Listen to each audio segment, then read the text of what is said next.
ఆనాడు హుదుహుదు తుఫాన్ అప్పుడు కూడా వాళ్ళ ఇంట్లో శుభకార్యం ఉంది. అయినప్పటికీ అక్కడి నుంచి బయలుదేరి వైజాగ్ ప్రాంతానికి వచ్చి హుదుహుద్ అప్పుడు వారం రోజులు అక్కడే క్యారావాన్లో బస్సులోనే స్టే చేసినటువంటి పరిస్థితి. మరి అదేవిధంగా నేడు మరలా మొంతా తుఫాన్ అప్పుడు కూడా చంద్రబాబు నాయుడు గారి ఇంట్లో ఒక శుభకార్యం, నారా రోహిత్ గారి యొక్క పెళ్లి.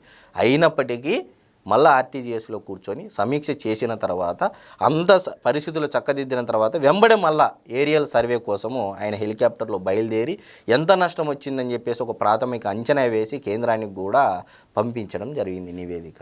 అంటే ఒక బాధ్యతకరమైనటువంటి ముఖ్యమంత్రి ఏ విధంగా పరిపాలన చేస్తాడు, ఒక బాధ్యత లేనటువంటి ఒక ముఖ్యమంత్రి, మాజీ ముఖ్యమంత్రి ఏ విధమైనటువంటి వ్యాఖ్యలు చేస్తున్నారు. చేసేది ఎలాగో చేస్తున్నారుగా చంద్రబాబు నాయుడు గారు.